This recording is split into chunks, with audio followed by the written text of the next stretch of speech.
Welcome, everyone, to the very next episode of The Remedy with Tova Sido and Janice Gaunt and Tom Bridwell. Tom is especially excited for today's topic. Oh, yeah. He's Sign our me up. honored guest. Tom, this is where you drink your truth serum. I'm standing at attention. Just the thought of it makes you stand at attention. That's right. It's hilarious. Okay, we've already slipped into the dark. We've already gone to the dark side. Today we're talking about erectile dysfunction. Uh-huh. I actually had... Swing. Yeah. Good Lord, Tom.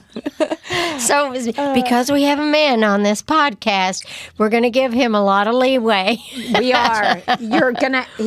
There's going to be fifth grade boy jokes for sure. For sure with Tom. So I actually had a client ask me if we had ever done a podcast on this. And I had somebody... Before you and I did the podcast and it was just me, I had a doctor, or maybe he was like a PA for a doctor who handles erectile dysfunction. Everything we say is going to be like we're 12. Yeah, like we're trying. I feel like George right now, where all he says is, "That's what she said." I'm like, every time, George, every time.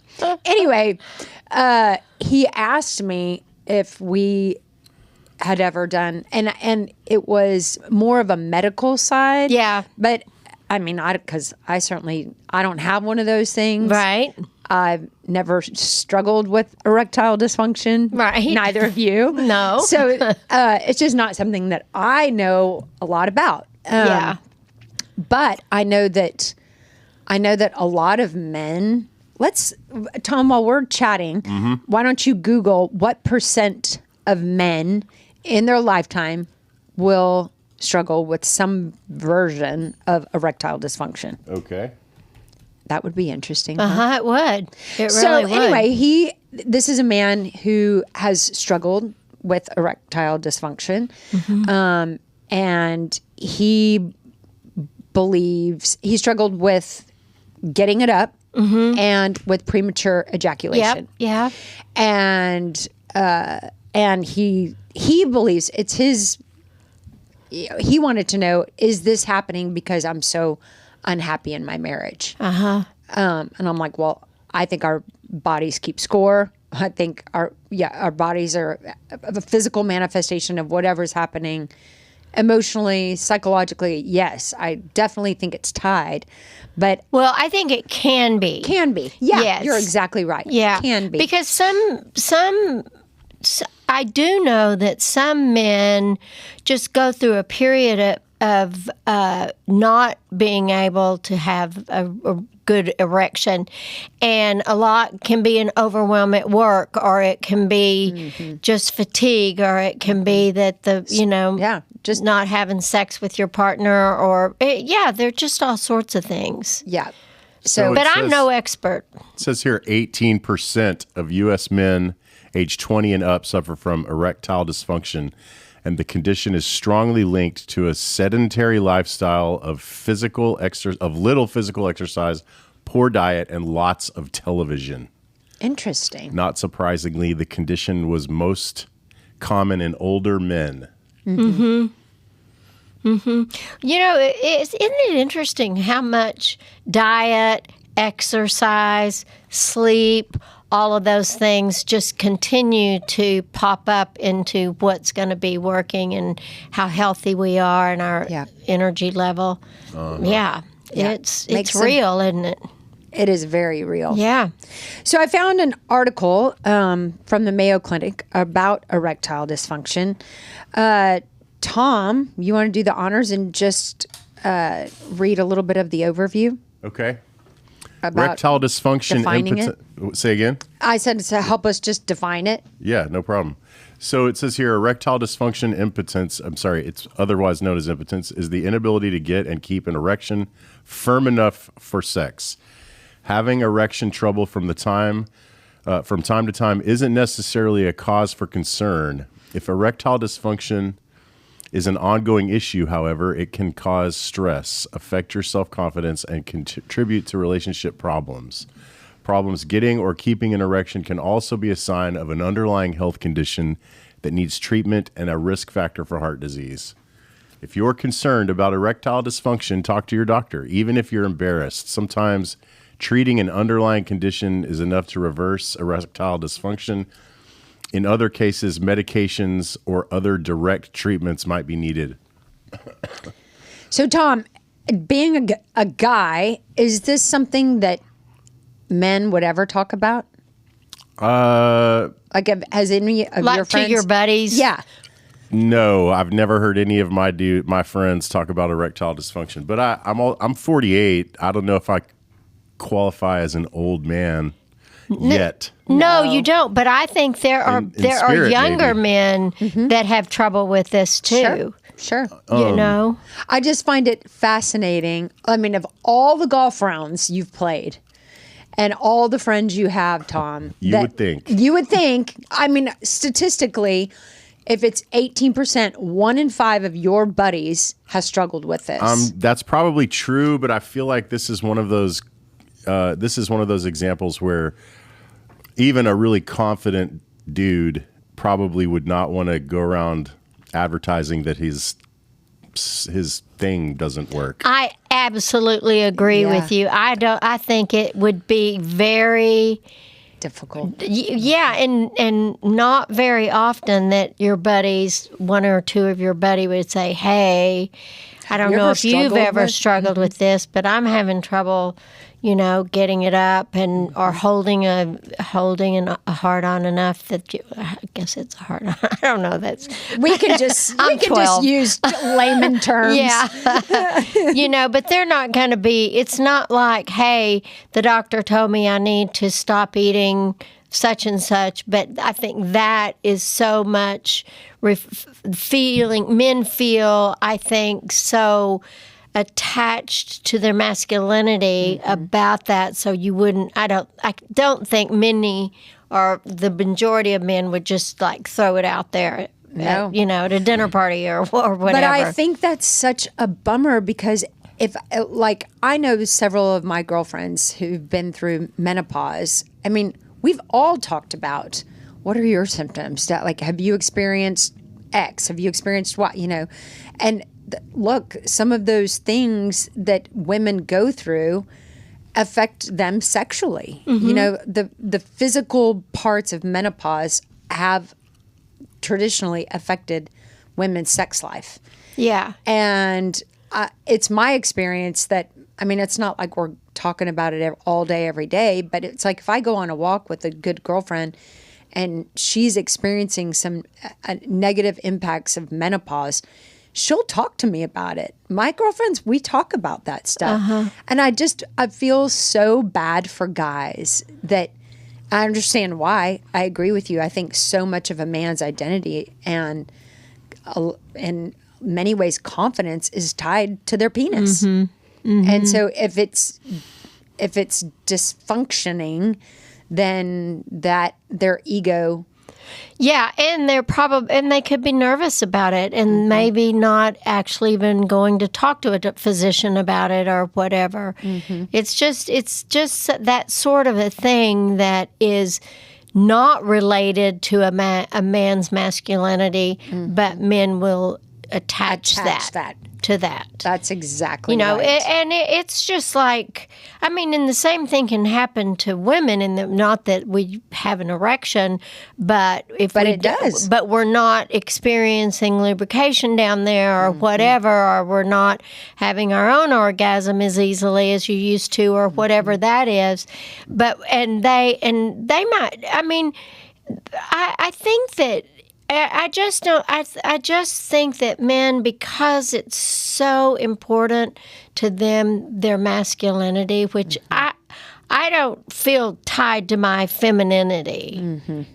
I don't. Yeah, if I started to have problems, to use your example with lubrication, I wouldn't feel ashamed that, or like you weren't woman enough Yeah. to feel it, Right. or for that to happen. I even think the word erectile dysfunction is kind of shaming, because if somebody said your vagina is dysfunctional, I would be like, no, I'm just getting older, or I've gone through menopause, or I need more help than I used to and need a long time, whatever, when I was in my 20s. I think that word dysfunction is, well, I think it just means it doesn't work. yeah, The penis doesn't get hard enough in order to have functional sex, if that's Right. you know what I mean? yeah, totally. But if I say my family's so dysfunctional, it's not a compliment, Well, no, but neither would this be. Yeah, but it's just not your fault, I guess, is what, Well, there are some things that you could do differently, maybe with that, as far as yeah, if it's an obesity thing, or because or different activities that you could do before you actually start to have intercourse or whatever, that can kind of prep both of you in that area so that it might be better. It might work better, So it's just it's interesting. yeah, I do feel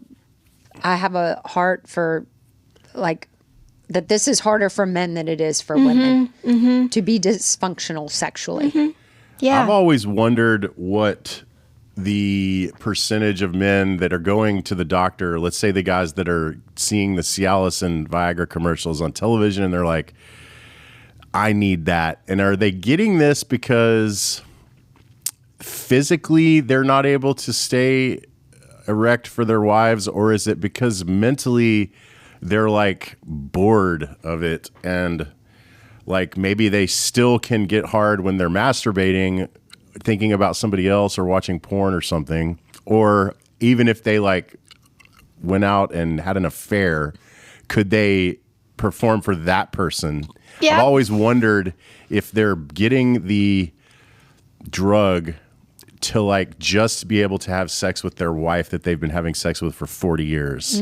Well, and You know what I'm maybe, saying? yeah, and maybe, after people have been married for 40 years or 30 years or whatever, and the spice or the spontaneity is not maybe what it used to be, and I would think that could affect a man too, that he might take that personally, and so I think that there's just all sorts of things that are kind of attached to that, or could be.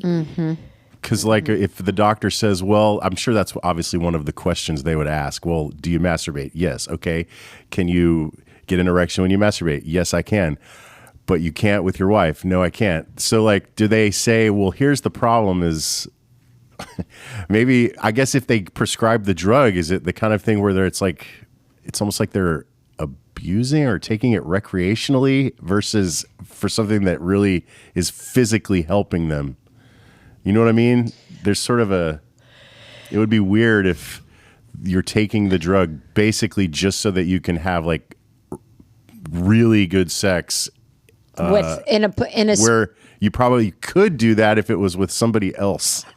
well, You know what I mean? Yeah, I It do. seems Yeah, it's such a strange thing to have But to. I don't think that let's just say Craig and I are now married for 30 years, and he needs Viagra or whatever to maintain an erection with me. I wouldn't take offense to that. Oh, no, me neither. I'd be like, do whatever you need to do. And even if he could get one alone, or I would not be offended that we need to do other things to keep it going. Yeah. I wouldn't. Yeah. I'd be grateful that he'd be willing to do that. What are you talking about? Like if toys or if something he needed like that? Viagra, Oh, yeah. if he needed it in order yeah. for us to have a healthier sex life, Yeah. I would be Yeah. take it. Yeah, I agree. Oh, yeah, for sure. I wonder what % of men take Viagra. I wonder if it still hovers like right around 20% or whatever all those Cialis are. I'm surprised that number isn't higher, that only 20% of men, because if you watch the Masters golf tournament, every commercial is about erectile dysfunction because all the men are watching the golf, you know? Exactly. So the way that it's advertised, you would think that it's hitting way more than 20% of the male population. Well, and I don't think it's like always persistent and consistent. I think it can be episodic. Yeah. You know, if the guy's stressed, really stressed at work, or not liking their partner, or, you know, worried about money or whatever, I think that can have something to do with it too. I mean, we're all this whole one package that this affects that, or if you're not, like you say, not exercising or not eating right, or some of those things. It seems like the model, the actors that they get on those commercials all have like there's a type of guy that they seem to always recast. Oh, totally. Totally. You're exactly right, Tom. It's so funny. And it's he's like not this kind of like he's not a silver 21-year-old fox who's really in shape. It's never an old fat guy. It's always like this guy who could probably be out there just crushing ladies all night long.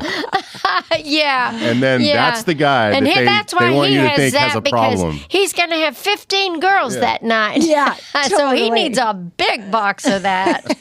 A big box of that. Okay, if we look at symptoms, I'm sure if you're a guy, you probably know what, if you were having trouble, but just for the sake of people who may not know, symptoms for erectile dysfunction might include, and it's an interesting word, persistent.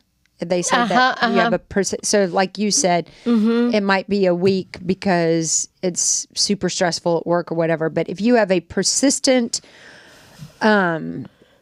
problem getting an erection, or trouble keeping an erection, and or maybe even a reduced sexual desire, those are often the symptoms. Like, okay, looks like we have a problem here. An occasional, I think sometimes, I think that a lot of times women think that men can get it up whenever they want, even if nothing's good at home or whatever. I think that a lot of women don't understand the emotional and psychological connection to healthy sex. For sure.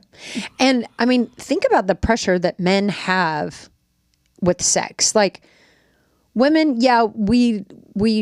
it's more comfortable and more enjoyable if it's lubricated, but I don't have like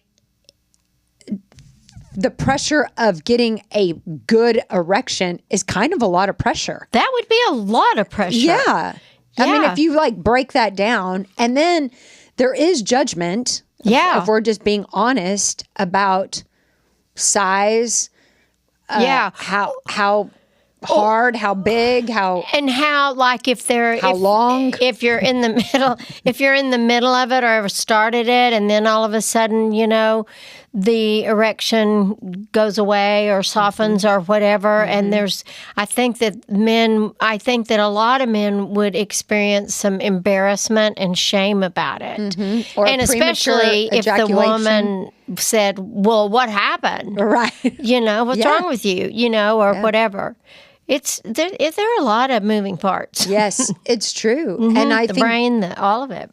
And I think that women need to be very sensitive to the fragility of that pressure.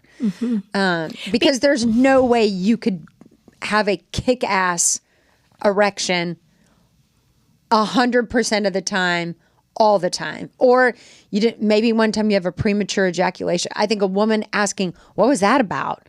What's wrong with you? I mean, those have to be huge triggers for a man who's a lot of confidence is tied up in their package because society's made it that way.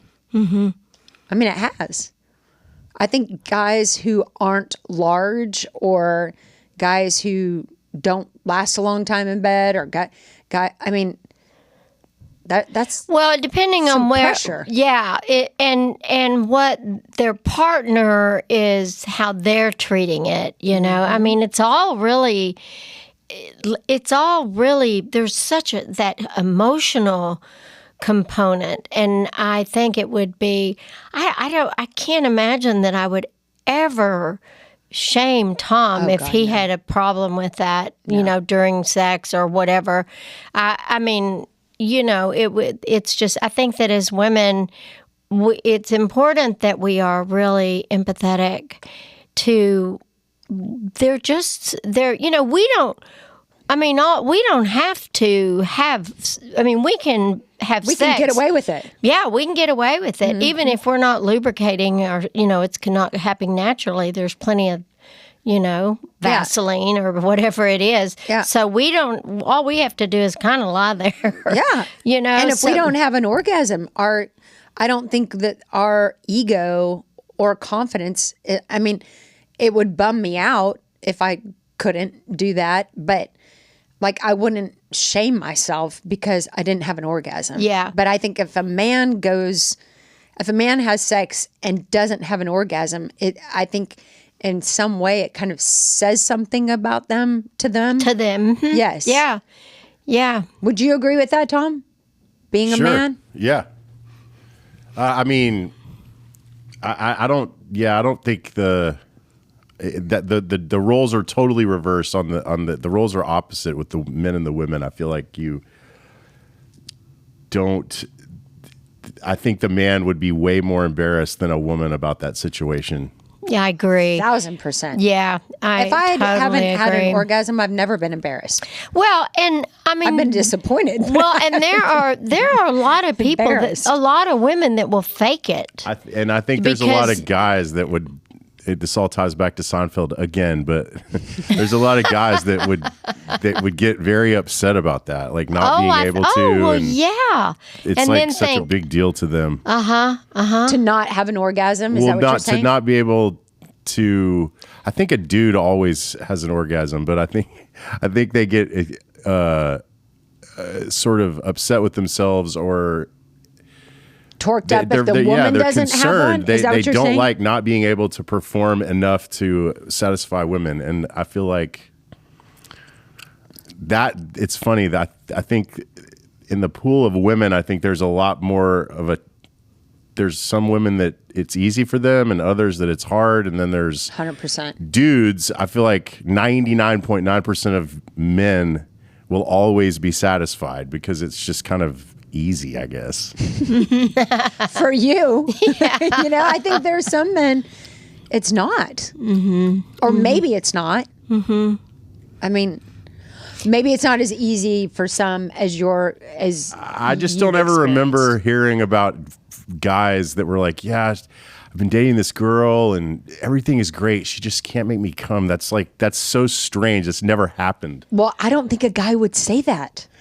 Even if it was happening. Well, I think that a guy would say that if he were in the middle, or if this was a marriage, or, you know, or people that have already dated and been sexual and everything. You know, I mean, a woman will know if a guy does not. Yeah. I mean, it's pretty obvious. Yes. Pretty obvious. Yeah, it is. Yeah. So, yeah, it's very interesting.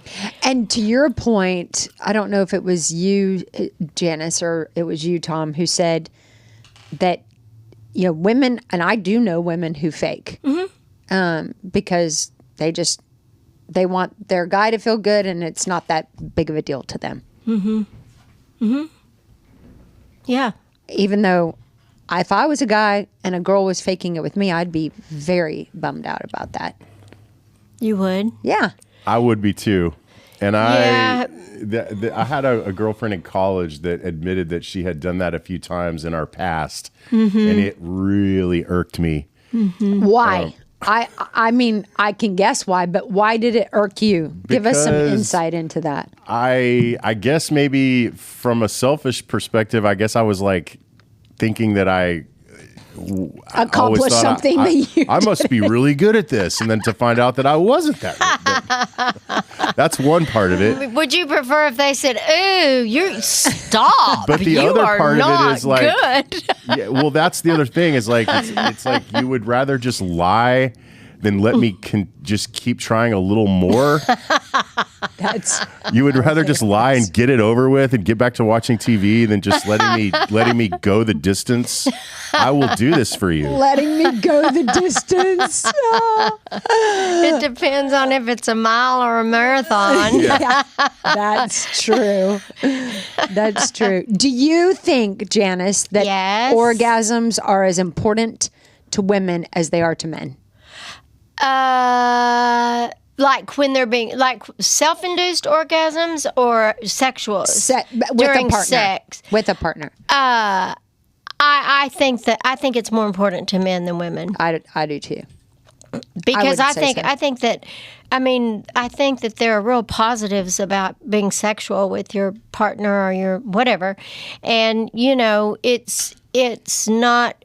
I think sex is the actual act of intercourse. I think it feels good, but I think a lot of women appreciate the most the cuddling and the kissing and the connection and the warmth and the touching, all the stuff even before sex begins. Yeah. I think is really meaningful to women. Yeah, and I think that I've had several clients that really they have a very difficult time having an orgasm, and their husband was very concerned about it because he was taking it personally, and she kept saying, "Look, I love the act of being sexual with you. I don't care what happens." Yeah, it's not about the outcome. It's not about this has to happen, this has to happen, this has to happen. Yes. And he finally got that. I think that's probably a really important thing for men to understand. And I mean, yes, orgasms are amazing. Yes. And ideally, that would happen every time. But if it doesn't happen every time, I agree with that woman. Like, it's the whole thing beginning to end is very meaningful to me. It's not a means to an end. Yeah. It's the experience of being sexual. It's just connected. Connection. It's your skin. It's all of that. It's the vulnerability of being naked. And kissing and all of that. So yeah. Yeah, it's not just about the orgasm. Yeah. But I think men oftentimes have sex to have an orgasm. Oh, I think so too. And I think that there are, there are men who are not into it because of the emotional connection that is the follow through at the end, which is that's the payment to me, is that connection with Tom that I love because I love him so much, Yes. And then, it's not for guys and for women. If it's for a guy, if it's a slam bam, thank you, ma'am, then the women are not going to be satisfied. No. So it's really interesting. It's actually quite complicated. It is. And if you really break down, and I never really have before this conversation, like how much pressure there is on men to perform. Yeah. And I mean, I think I talked to you. I think we talked about this one time on a podcast. I'm so naive when it comes to sex. I really am. I just haven't had a lot of partners and I haven't had a ton of experience.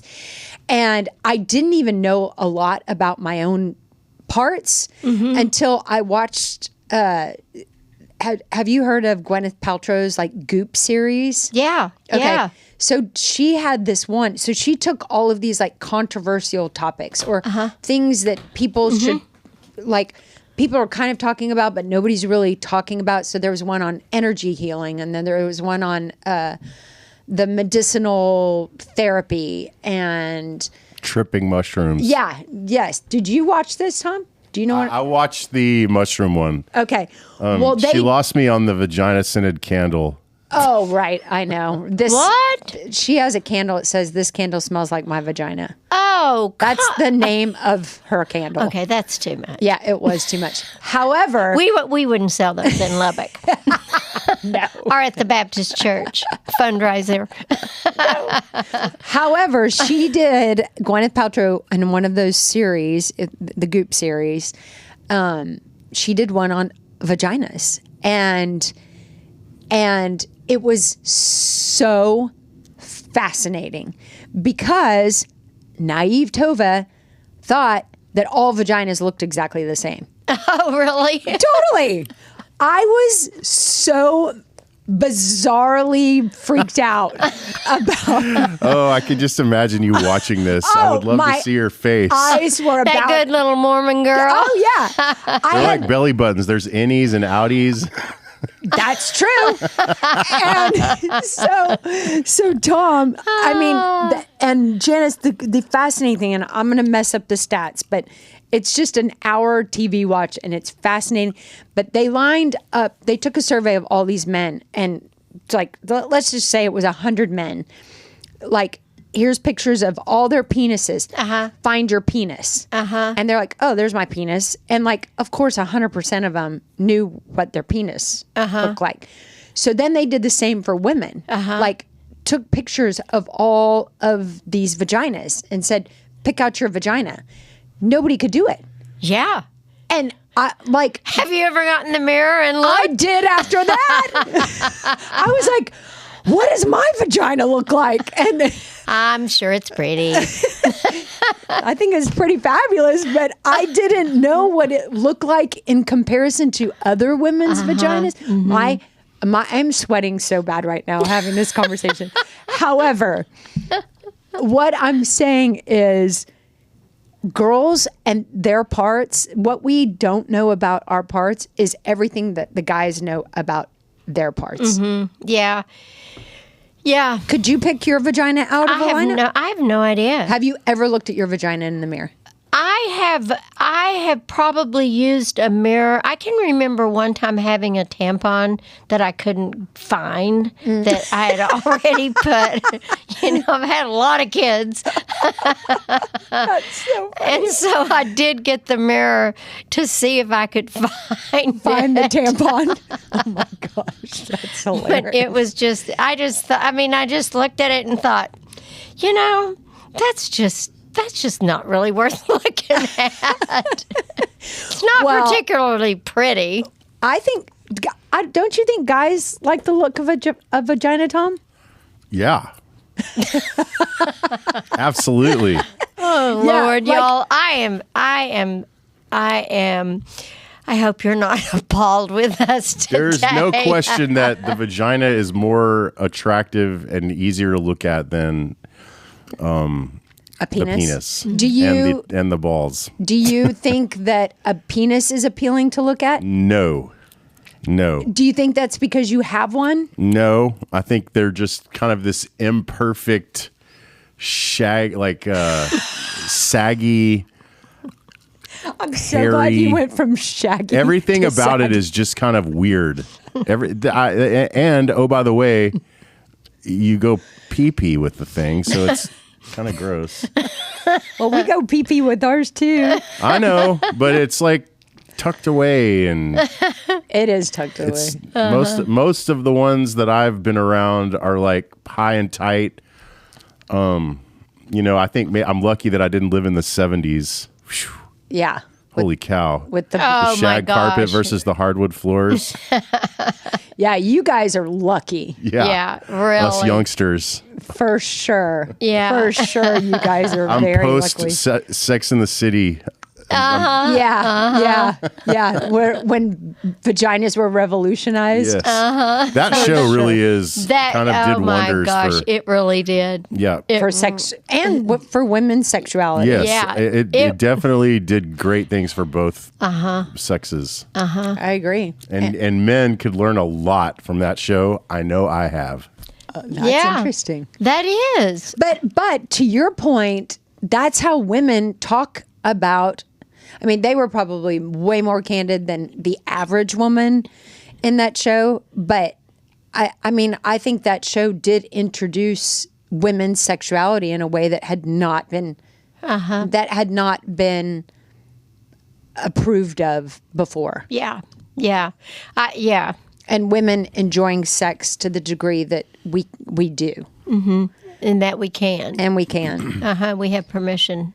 Okay, so physical causes of erectile dysfunction. These are some of the symptoms that if you're experiencing these things, then I guess erectile dysfunction could be a symptom of this. So heart disease, clogged blood vessels, high cholesterol, blood pressure, diabetes, obesity, any sort of metabolic syndrome, Parkinson's, multiple sclerosis, even being on certain medications, tobacco use. Yeah, because the restricting the blood vessels. That makes sense. Mm-hmm. Peyronie's disease, I don't know what that is. I don't either. Alcoholism, of course. Mm-hmm. Sleep disorders, treatments for prostate cancer or enlarged prostate, surgeries or injuries that could affect the pelvic area, and low testosterone. Yeah. I mean, that makes sense to me. And then you look at psychological causes. Do you think we ought to do that for next week? Well, we're almost done. Oh, okay. So all right. I think that because we can just kind of blow through these. I mean, these make sense to me. Depression, anxiety, or any other mental health condition, stress, or relationship problems, for sure. I mean, wouldn't you imagine that if your relationship is suffering, that your sex life is suffering? Oh my gosh, yes. Mm-hmm. Yeah. Mm-hmm. Absolutely. Direct correlation, especially for women, I think. Mm-hmm. Mm-hmm. That if I'm upset, I'm not in the mood. Yeah. Yeah. If you've hurt my feelings, probably not going to spread my legs. Good to know. Yeah, just FYI. Yeah. Okay, so why don't we just skip to prevention, and we'll go through some of those before we wrap up today. Okay, work with your doctor to manage diabetes, heart disease, or other chronic health conditions. That seems pretty obvious. Yeah. See your doctor for regular checkups and medical screening tests. I mean, that's also kind of the same deal. Seems pretty obvious. Yeah. Stop smoking, avoid alcohol, and don't use illegal drugs. I mean, the alcohol one I get. I mean, I feel like... Does pot affect it? No. I always heard that it did, but I think that was an old wives' tale. I don't know. Pot use has certainly not affected my libido nor my ability to have an erection. Yes. Mm-hmm. Well, that's good to know. Thank goodness, because man, do I take a lot of pot. Take a lot of pot? How do you take a lot of pot? You have a capsule? I've never been a big smoker. At least tobacco, but I didn't realize that did it. I've never heard that tobacco had anything to do with that. But I guess it makes sense, like you said, it does with the blood vessels. Mm-hmm. Yeah. Exercise regularly. Yes, sir. I think that makes a huge major difference. Mm-hmm. I mean, think about all the things that exercising regularly affects. Mm-hmm. So much. Everything. In a positive way. Yeah. Everything. Take steps to reduce stress. I mean, I don't know. Is the stress thing, are they talking about your mind is full of all your daily stuff and you just can't focus on what you need to be focusing on when it's time for sex? Yeah, I think that's probably that, because... Like you're so worried about the economy, or you're so worried about a deal that's trumping the ability to get hard. Yeah. Get help for anxiety, depression, or other mental health concerns. And I would say, I mean, I would add to this, if you're struggling in your relationship, get help. I mean, you and I both say sex isn't everything. I mean, it's not the only indicator, but it sure is information about the relationship. Yeah. And, I had clients, a man and a woman, and they had both been married before, and then they married one another, and they really were so cute because they were so in love, but they had trouble having sex, having intercourse, and so they went to a sex therapist, and I mean, she did wonders for them. So that option is really available to people, and she would, talk to them about. Well, she just did all sorts of things to help this couple. And I heard from them, that was probably 5 years ago, and I heard from them like 2 years ago, and I was like, how are y'all doing? And she goes, oh my gosh, we are so in love, and our sex life is great, and we're traveling everywhere, and it would have been really difficult. I mean, it wouldn't have been as joyful for them. Yeah, well, it's a huge. I mean, I was talking with somebody today who everything in the relationship, and it's a guy who's recently started dating a girl, and I mean, 9 out of 10, but the 1 out of 10 that's not amazing is the sex. And I was, she's just a lot. She's very conservative, and she's not super confident, and and this guy's had a lot of partners, and he feels like this could be. And I said, maybe y'all just, if it gets to the point where she's worth it, maybe you go see a sex therapist, because I'm sure they can help. Oh yeah. Oh yeah. Yeah. But you have to be able to talk about sex. Yep, you do. Isn't it strange how very few people do, though? So many people have sad sex lives, and they are not fixing it, and they're not talking about it. I would fix that in a New York minute. Yeah. And really just talking about it helps. Absolutely. I mean, yeah. But people have a really difficult time, even in premarital counseling. Yeah. They have a really difficult time talking about sex. Yeah. I'm like, isn't it strange? They're getting naked and that they're not talking about it. Yeah. I should put together a support group for erectile dysfunction. It would probably just flop and nobody would come. I bet nobody would come. It would just might flop. I looked up erectile dysfunction jokes, and I've been trying to figure out the best one. Was that the best you got? That was the best I could do. I feel like we should probably stop. I mean, you promised that there would be immaturity. The fires of hell start burning. I did promise immaturity. 10-year-old humor here. Yeah. There you go. There we go. Well, I hope you all find this somewhat helpful. It's a good reminder of how fragile this can be. Yeah. And how important it is to take care of our partners. Yeah. Well, I mean, we need to talk about it. The relationship is going to be the thing that will be the most affected. For sure. Yeah. So, thanks for listening. Hope you have a great week. Have a good day.